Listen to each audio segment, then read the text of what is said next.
आजकल आपने देखा होगा, अक्सर घर की छतों पर, बड़ी इमारतों पर, सरकारी दफ्तरों में सोलर पैनल चमकते हुए दिखाई देते हैं।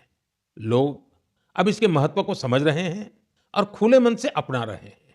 हमारे देश पर सूर्यदेव की इतनी कृपा है, तो क्यों न उनकी दी हुई उस ऊर्जा का पूरा उपयोग करें।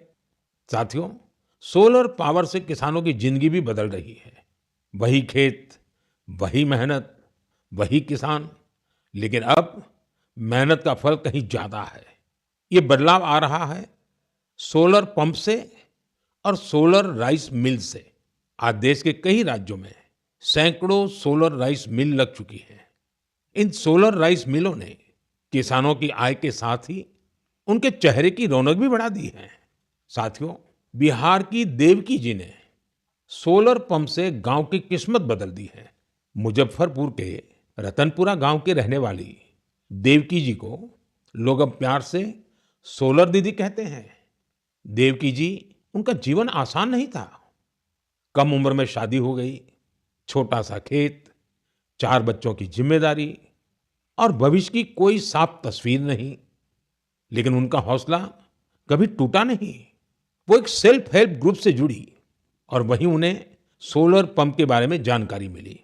उन्होंने सोलर पंप के लिए प्रयास शुरू किए और उसमें सफल भी रही। सोलर दीदी के सोलर पंप ने इसके बाद जैसे गांव की तस्वीर ही बदल दी। जहां पहले कुछ एकड़ में जमीन की सिंचाई हो पाती थी, अब सोलर दीदी के सोलर पंप से 40 एकड़ से ज्यादा क्षेत्र में पानी पहुंच रहा है। सोलर दीदी के इस अभियान में गांव के दूसरे किसान भी जुड़ गए हैं। उनकी फसलें हरी भरी होने लगी हैं, आमदनी बढ़ने लगी।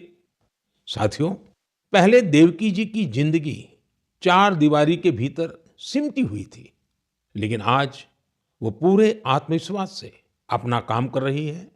सोलर दीदी बनकर पैसे कमा रही है और सबसे दिलचस्प बात की, वो क्षेत्र के किसानों से यूपीआई के जरिए पेमेंट लेती है। अब पूरे गांव में उन्हें बहुत सम्मान से देखा जाता है। उनकी मेहनत और दूरदर्शिता ने दिखा दिया है कि सौर ऊर्जा सिर्फ बिजली का साधन नहीं है, बल्कि ये गांव-गांव में नई रोशनी लाने वाली एक नई शक्ति भी है।